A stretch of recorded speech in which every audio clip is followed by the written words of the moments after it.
गुजरा हफ्ता अमिताभ बच्चन के लिए था इल्जामों से भरा।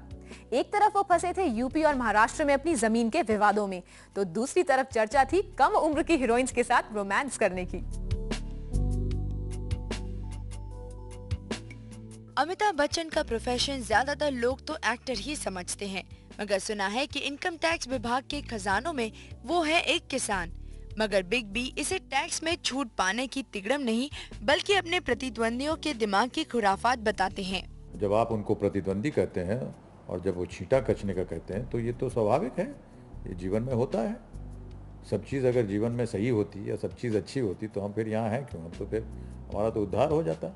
मगर इन तमाम मुश्किलों से पहले अभिषेक की शादी से उनके घर प्रतीक्षा में आई ढेरों खुशियां, जिसके चलते ही अब बच्चन परिवार में मौजूद है चार स्टार्स। अब ये मदद कर सकता है बॉलीवुड की आजकल के उनके खिलाफ बन रहे खेमों को मात देने के लिए। मगर बच्चन तो किसी भी तरह के कैंप्स की बात सिरे से नकारते हैं। खेमे मतलब क्या? तंबू जिसमें लगा रहता है, तो तंबू कहाँ होता है फिल्म इंडस्ट्री में? कोई ऐसा नहीं है, गलत धारणा है आपकी। हम लोग सब एक बहुत बड़ा और एक बहुत ही सुंदर परिवार है।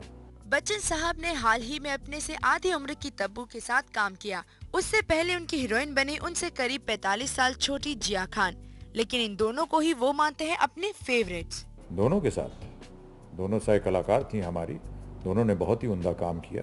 जहां निशब्द गिरी थी बॉक्स ऑफिस पर औंधे मुंह, वहीं चीनी कम को मिल रही है तारीफ। मगर बिग बी के लिए दोनों ही फिल्मों की खासियत है अलग अलग। ये वो अलग कहानी थी, अलग कहानी है। वो उस फिल्म को जनता ने पसंद नहीं किया, इस फिल्म को जनता पसंद कर रही है, हम धन्यवाद देते हैं।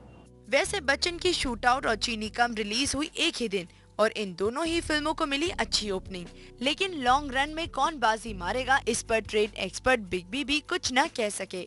मेरे माथे पर देखिए ट्रेड गाइड या फिल्म इन्फॉर्मेशन तो लिखा नहीं है, इसलिए मैं इसकी ज़्यादा जानकारी नहीं दे सकूंगा आपको, क्योंकि मेरा काम है कैमरा के सामने जाना और किरदार को जितनी भी अपनी काबिलियत है उसको निभाना। बिग बी इन दिनों कर रहे हैं काफी एक्सपेरिमेंट्स अपने लुक के साथ। जहां चीनी कम में इस अरियल शेफ ने की थी चुटिया, वहीं झूम बराबर झूम में उनका एक ऐसा लुक है जो मेल खाता है pirates of the Caribbean film के किरदार के लुक से। लेकिन इस पायरेसी से बिग बी साफ मुकर गए। नहीं, हमको तो मालूम ही नहीं था कि पायरेट्स ऑफ द कैरिबियन है क्या। ये तो अभी उसके बारे में पढ़ना शुरू किया। 64 की उम्र में अमिताभ ने रोमांस तो बहुत किया, मगर उनके अंदर का एंग्री मैन एक बार फिर दिखेगा रामू की शोले में।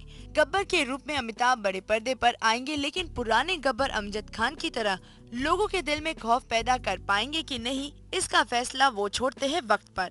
अब ये तो जब फिल्म रिलीज होगी तब फिर आपके साथ यहाँ फिर बैठेंगे और फिर आपसे उसकी चर्चा करेंगे। ढेरों विवाद, नई फिल्में, नए लुक्स और छोटी उम्र की हीरोइंस, सभी का तालमेल लिए बिग बी अब नई चुनौती के लिए है तैयार। और इस सब से लगता नहीं कि उनकी लाइफ में कभी चीनी कम हो सकती है। फुकुनाल मांडेकर, ज़ूम, मुंबई।